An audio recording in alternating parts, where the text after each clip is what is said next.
So yeah, I feel like we should talk about Stomping Ground's approach to managing conflict in sessions, conflict between young people and practitioners, and what we do in those situations and why our approach might be quite unique compared to other education providers. Yeah, I suppose we don't have that kind of quick impulse to try and fix the situation, and to kind of put ourselves as adults into the situation and kind of manage what's happening and provide some kind of quick fix. We give more time and space than that. Yeah, definitely. I think it's one of the best things that I've seen is allowing things to play out past where you might be comfortable, but having in the back of your mind the knowledge that you need to step in when things are just getting a tipping point, but allowing things to play out.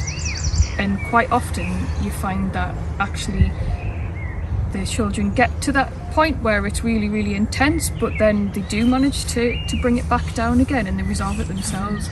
And I think adults can jump in really, really quickly and don't allow children to engage in that dance of sort of heightening and sharing their expressions and their needs, and then allowing them to be met and come to a resolution together. So I think it's really important that we stand back, but also that we know our young people, and that we know that for some young people their level might be here before they explode, and some people it might be really, really high up and they might be able to tolerate a bit more, but knowing where everybody's trigger point lies and how we can enable them to get just to that point and help them to come back down before things get too intense.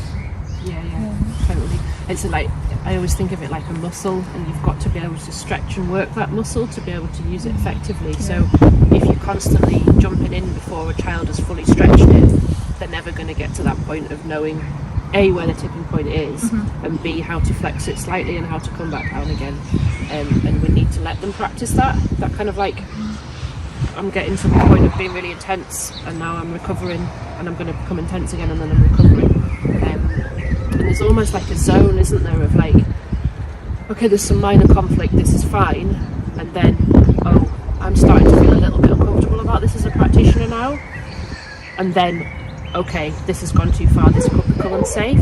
And it's like that kind of blurry zone there, which I think is what we have to become really skilled at, is assessing at what point in that blurred zone do I need to step in to prevent things from becoming unsafe, and at what point can I let it stretch me out of my comfort zone as well, without showing to everybody else in that situation that I'm starting to get a little bit anxious, because I think young people can really feed off an adult's mood and anxiety. And if Nikki is starting to have a go at Pickle and I come straight in and go, whoa, stop, everybody is suddenly up here because they're feeding off my like influence. Whereas if I can just calmly observe and wait it out a little bit and give a little bit of wait time, it might be that I have to step in, but I'm going to step in calmly and I'm going to model that kind of like calm, neutral, I'm not here to take sides, I'm not here to raise your anxiety levels, I'm just here to mediate. Yeah, and it's showing that sort of co-regulation as well, isn't it? So if you come into that situation and you bring a lot of your uncomfortable feelings with it, maybe your heightened language, heightened sound levels, it's not really helping that process of co-regulating back down to a kind of a neutral baseline together, is it? Yeah, and a lot of that is to do with, you know, the language that we use in that moment, even our physical stance. We're not going to kind of come right in and be quite close to our young people and be a big presence. Sometimes it's enough to be kind of side by side. I think that's another really good point, is about where we physically place ourselves when there's periods of discomfort and conflict within a session, because that can have a real influence. Like if we stand side by side with a young person, that could physically show that I'm with Pickle, and then that other young person can feel that they're being ganged up on or sided with. Similarly though, if you come in and you stand like this in between two young people, there's an instant sort of like barrier. Sometimes that might be appropriate, but it's I suppose it's the subtleties of how you place your body and the language that you use, and that if Pickle's coming at you and I'm thinking this is going to get bad, I might come in and think like, oh, Pickle, have you seen this tree over here? And I may well put myself between you and Pickle, but I'm not just going to come in and go, stop! Because to me, that just instantly sends me up a height anyway, and it's kind of like the subtleties and the kind of the smaller ways that you can create a distraction to avoid that big explosion from happening. Yeah, and this is about, like you say, knowing a young person. For some people, distraction is going to really work, isn't it? That release that they might need in other ways around the woods, and you can direct to, you know, throwing things in the stream, or, you know, kind of bashing dead wood on the floor, picking things up, doing that heavy work, and other people might not be willing to have that distraction at that moment. I think the other thing a consideration that we have to make, and a judgment call, when if there's a conflict happening in a session over here, and then we've got somebody doing some whittling here and somebody else using a saw over here, and we know that within this conflict we've got an impulsive young person who struggles to regulate their emotions, we've got another person who's really justice driven and is rigid in their thinking and can't see a different way through it. We might have our eyes on that situation and we might be aware that something may happen there. But I think it's also a real skill that we have to then also observe, okay, I've got sharp tools here and here, I need to manage what's happening here in a way that allows these people to experience the conflict in a safe way and to negotiate that together, but also keeps these people safe and keeps these tools safe, and sort of gatekeep that from this. And I think that's what we're really skilled at as a team. So there's the non-verbal communication between team members who will just be like, notice this going on, and it might be like, okay, I'm going to just stay here, and that might be where the physicality comes in, because if that's happening here, I might just stand here observing, but what I'm doing is providing quite a subtle visual barrier between this and the whittling that's happening over here.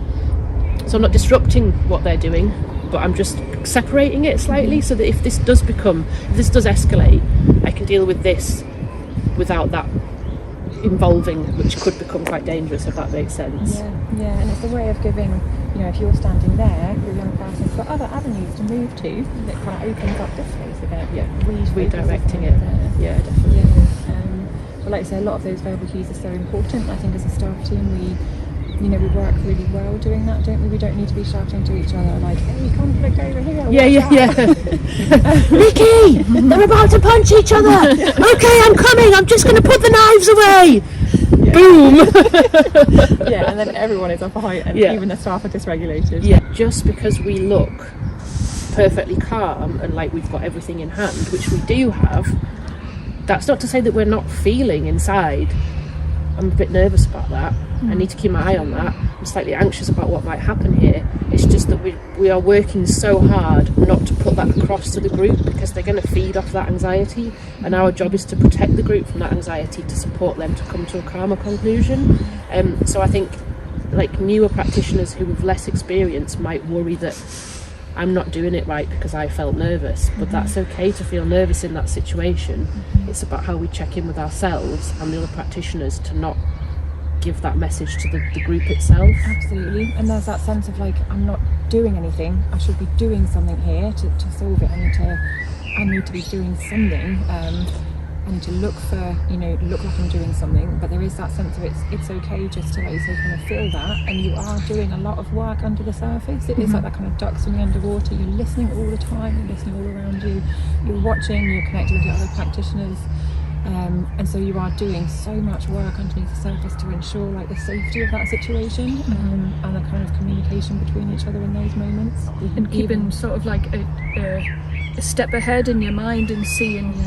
Knowing your young person and knowing what can often be a pattern of dysregulation in the way that they're triggered and the way that their dysregulation moves and what might happen, just keeping a step ahead and thinking, okay, this is what's happening now. If we can't manage the situation, it's going to go in this direction, and this is what we need to do in that case, and thinking about how we can provide space for the young person if that's what they need. We used to have one young person when he dealt with conflict,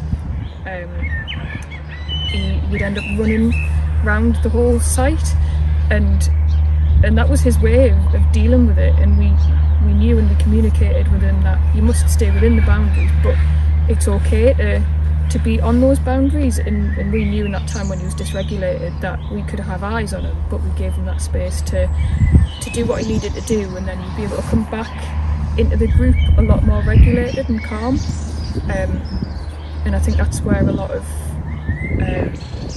the work is done after the young person's come down off that curve and they've relaxed and their nervous system has settled a little bit. That's when you can sort of engage with restorative things and maybe talking about what happened in the situation and what led you to feeling like that and how we can avoid it in the future. Yeah, I think we spoke as well about, didn't we, about sort of advocacy. So if two people are having a conversation, perhaps one person is wanting to play with another young person and that young person is kind of not really interested. It could be things like your example. I've seen that they've turned their shoulder away and they're moving in that direction. I wonder if that means that they're not interested in this conversation right now. Should we leave it for now? And it's like almost supporting young people to recognise signs of potential conflict or to understand that somebody else might be in a different place to them, but also validating that that's okay and it's not a personal judgment. Doesn't mean to say that they don't want to be your friend. It just means that right now they're not wanting to do the thing that you want to do, and that's okay. And then, you know, validating that they might feel disappointed, they might feel rejected, and again, those feelings are perfectly valid too, but it's kind of like what we do with those feelings that's important, and how we move past that.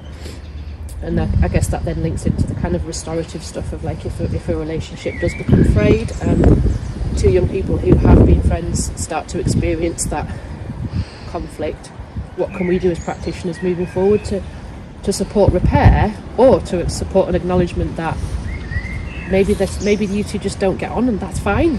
That's okay. Yeah, we don't get on with everyone we meet. Like, as adults, we're not friends with every single person. You have some people that you're kind of more aligned with, and we just accept that as a normal part of adult life, isn't it? We have that space to move away from people, and So we've spoken a bit about our role in facilitating a repair in a relationship. What might that look like in practice? I think quite often it can be retelling what happened and what led to a situation, and mirroring why that young person might have felt cross or angry, and helping the young person to understand the steps that led to the conflict. And sometimes it's something that the young person might not have even considered or thought, and when you go through that story again, that narrative, they're able to look at it more calmly when they're more regulated and sort of think, right, okay, maybe I shouldn't have said that, or maybe I shouldn't have done that, and how would I feel if that was me, and then that can sometimes lead to just going back to the young person and just saying, oh, should we play this game? And it doesn't always have to be sorry. It might never be sorry, but that's okay, because it's just something that we don't force young people to apologise in a certain way, and it doesn't always have to be an apology, but we want it to be a reconciliation, I guess. Yeah. We have a very different approach in that, don't we? Kind of start afresh each time and meet that young person where they are that day, and it might be that moment for that kind of reflective conversation around repairing doesn't even happen until a few hours into the session when they're settled and feeling safe, and then there's that appropriate moment to have that discussion together. And generally you would know your young person well enough to know when that appropriate moment might be, and actually often you find that if you wait for the right moment, that the young person will bring it up before you even need to, because it's the right moment for them. But sometimes they may need a little bit of guidance with that, and you know, a real kind of like a way of doing that together, rather than an adult putting that onto a young person and saying, now it is time to address this particular issue that has bothered me. It's about doing it shoulder to shoulder, and you could be doing something like, you know, those really lovely activities where you're just in the flow throwing stones in the stream together, or you're whittling together, or you're making a craft together, and there's a really lovely period of where nobody's talking because everybody's just busy doing something with their hands. And those are really lovely moments to just very gently bring up, like, I've been thinking about what happened last week between you and that other young person. What are your thoughts on that? and it's just a really kind of gentle restorative approach rather than I'm going to impose this on you now, and now you must feel sorry for this, because they might not feel sorry for it. They might still be feeling really angry about it and say, but that was really unfair, and I'm not ready to talk about this because I feel that I was treated unfairly in that situation. Yeah, and that can be part of the kind of reflection as well, can't it? The fact that you're still holding those feelings, and it's okay not to let them go and have that sense of injustice, because sometimes we need that in us as we go through life. We need to have that advocacy for ourselves of feeling that something's not gone in the way that we kind of hoped or expected, and that can then lead to positive change. So we were going to talk through some examples of situations where conflict may arise, and then how we might solve those things. Yeah. So sometimes part of managing conflict is managing it before it arrives and preempting where conflict can arise, and sort of adapting your practice and the way that we work with the group to limit that, or maybe do it in small doses. So that an example is group games. A lot of the young people we work with really enjoy group games, but for some of them it can be really tricky to have all of these moving parts and lots of different people's opinions when they've got this very rigid thinking of this is the rules of the game and this is how you should play it.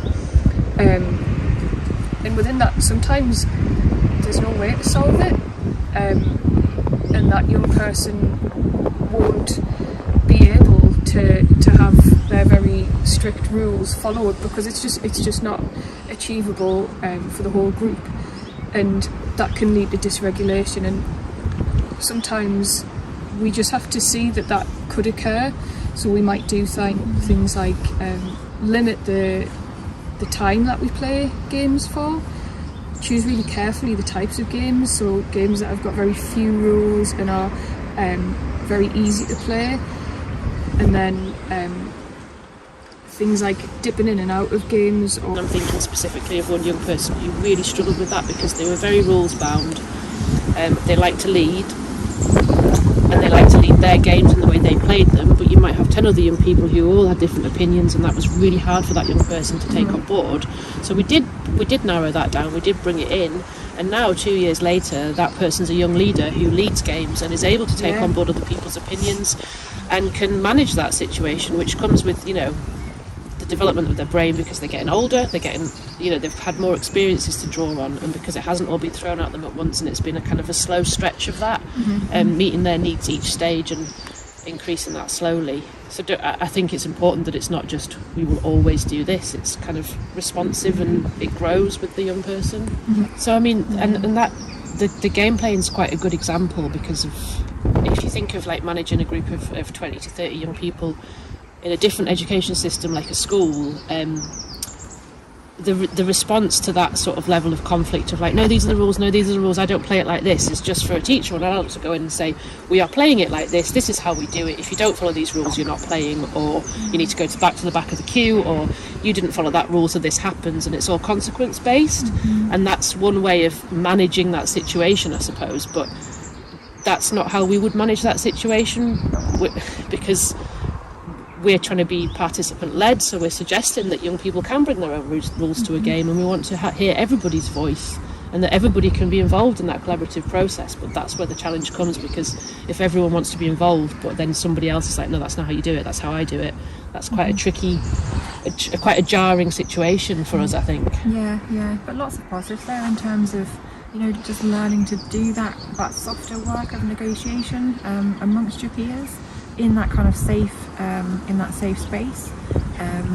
Negotiating what you think is right, listening to somebody else to hear what they think is right, and coming to a kind of resolution that works, rather than an adult just coming in and stopping the game, or putting those boundaries in place, or risking completely shutting some people out from playing at all. Yeah, almost like, until you can show me that you can follow these rules, you cannot play this game, which is essentially quite an ableist statement to make, because it's actually like, no, we need to support this young person to reach a point where they can follow those rules, or we adapt the rules to meet their needs, and I think that's what we do. We're meeting them where they're at, which can be complicated when you've got more than one young person and they're all at different stages, but that's where this kind of negotiation and slow incremental change is important. Absolutely.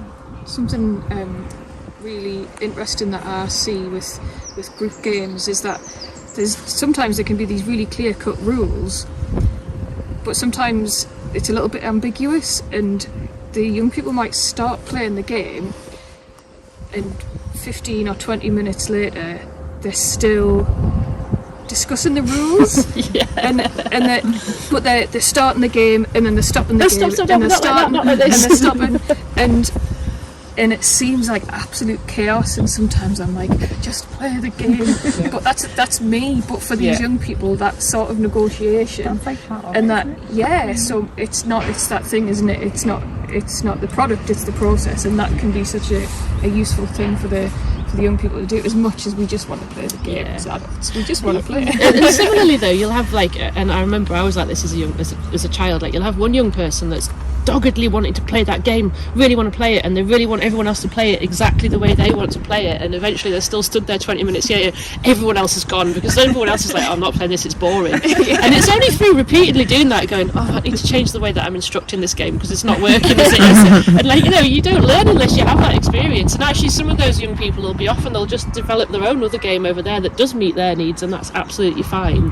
And I think it's only through doing it as a young person that you start to learn different ways of doing it that involve other people, and it's flexing that muscle again, isn't it? It is, and, trying it, getting that practice.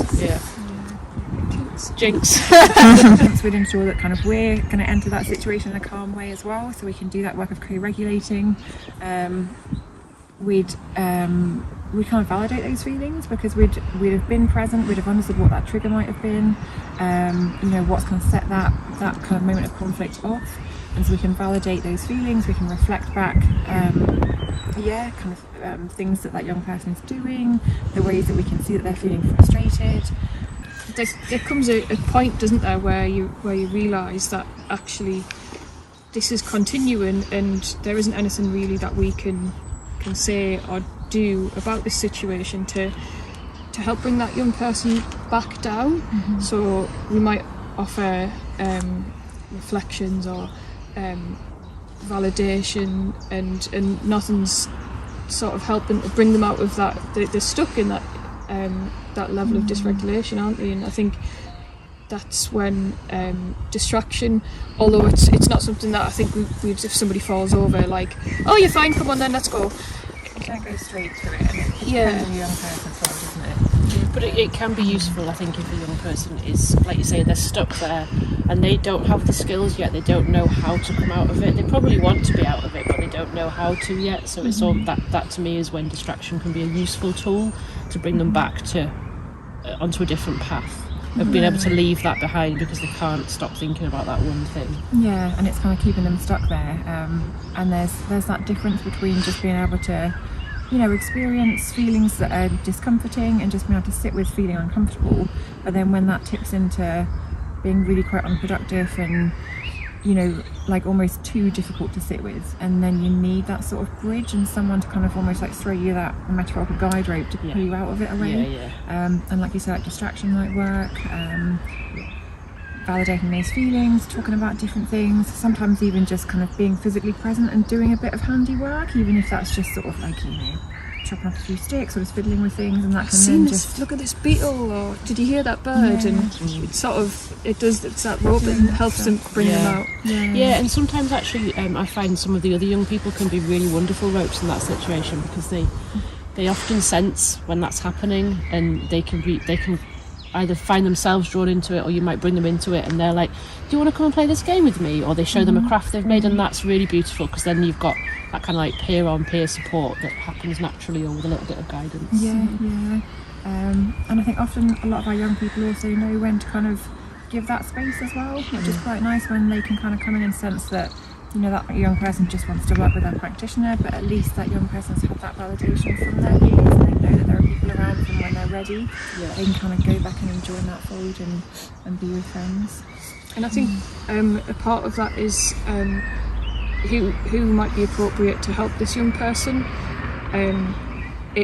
It might be that they're absolutely done with adults, and actually they just need a friend that is another young person to sort of help them out of it, and yeah, sometimes some of the greatest restorative conversations that I've seen have been between peers, and it's really, really lovely, and swapping out with somebody else can be a good thing to do. Yeah. And it's okay like not to take that personally as well.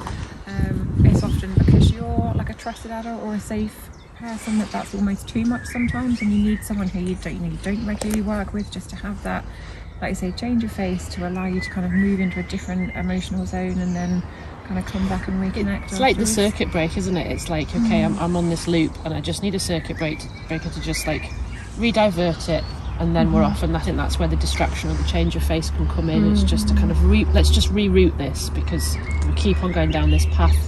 It's going nowhere, and it's just, you know, they're stuck, like you said. I think there's been a couple of situations where I might be working with a young person who's dysregulated, and I'm really struggling to support them, and by a certain point it can get really, really serious between me and the young person, and it's like, well, this is a serious thing, and this is, and we do sometimes, as much as we want to try and keep things happy and positive, sometimes we do end up getting quite serious. So sometimes it's really great if like you would sometimes saunter in, just be like, oh, all right, pal, what's happening? And then that sort of like, it breaks it up for everybody, and it brings in that sort of like, oh, what's happening? And that curiosity and sort of playfulness, and that can sometimes break down that sort of anxiety and the toughness. And that's a really important point, actually, because I think sometimes people might look at what we do and just think it's all really pious and serious, but humour plays a huge part in our practice. It's just that the humour needs to be very well timed and well placed, and it needs to be humour that is sort of at the root of what we do. So like humour that isn't inclusive or uses things that could be deemed as offensive, or is just really ill placed at the wrong time and lands badly, doesn't happen. But there's many joyous, humorous moments within our sessions. Not everything's always serious and reflective and restorative. Yeah, like you say, it's that sense of like joyfulness and playfulness, and sometimes that can come through like just sharing things you're noticing, and that is enough just to change the energy. So just to be like, give a really clear example, somebody is really, really frustrated because they wanted to come and toast their brioche on the fire, but the fire's been put out because lunch is over. They're crying, they're frustrating, they're starting to throw sticks on the floor, the fire's out, and our approach usually is to validate that. You feel really cross because the fire's got out, you wanted to toast your brioche. That's rubbish. Yeah, you're really cross, you're really angry. Yeah, it's okay to feel sad about that and frustrated about that. And if that carries on, then it is like, there's nothing we can do about that now because the fire's out. So we need to acknowledge that although you're cross and angry, that isn't going to change. So can we move past it? And if they still can't move past it, we're saying that's when humour, distraction, a change of face, a different person to break that circuit might come into it. And we do see those moments, don't we, where that kind of situation would unfold, and after, like say, flexing that muscle for a while, that young person might have that thing of being like, after getting that emotion out, just, you know, within 10 or 15 minutes they might find that they're just kind of able to move away and do something else, and just they've sat with that feeling, and that feeling is just naturally passed. And that's that really good like learning experience of feeling that and knowing that it will pass, and your emotions will change and the situation will move on, and you'll be safe throughout all of that. And it's about trying to kind of calm that fight or flight response to those in those moments, isn't it? So another example, and I think this has happened quite recently, is where we might have two young people who have got different views. They might be drawn to each other, they want to have a friendship, but they're struggling to navigate that friendship, and they're choosing to be close to each other in the hammocks, and there's discussions going on, and there's a few things there about what our role is, but also we've had external staff as part of that, and they've made comments like, well, why are you letting these two young people be next to each other if they keep arguing? I'm just wondering what our response and approach to that might be. There have been times where, you know, you might want to kind of put yourself into that situation and kind of stop that conflict happening, and then a young person will turn to you and just say like, we're just discussing things, you know, it's all right, we're just having a discussion. and then you realise like, no, that's kind of my thing that I've put into that situation, and I've assumed, you know, difficulty that perhaps isn't there. And then those young people are then able to kind of advocate for themselves, to explain like, this is just kind of how we're discussing things, how we're working things out. And so it's just allowing those, you know, those negotiations and those, not quite conflicts, but just those kind of difficult conversations to happen, and just allowing that to take place, and stepping back and being, you know, observant and present, but not putting ourselves into that situation. And I think that's the thing where external staff can sometimes think that we're not doing enough to kind of stop a situation or prevent a situation, but it's not that sort of, we're not being preventative in every single moment, because then it kind of shuts down experience, doesn't it? It closes those walls before things even been able to be negotiated and sorted out. Yeah, I think if you say, well, you can't go in a hammock next to that person because last week when you did that you argued, first of all, we're not acknowledging that young people are human who have changes of emotion hour by hour, never mind week by week. Also, that all relationships have got periods of conflict within them, and that doesn't say that relationship's over. It just means that that's how it goes. And not all communication that might sound confrontational is conflict. Sometimes it is just a discussion.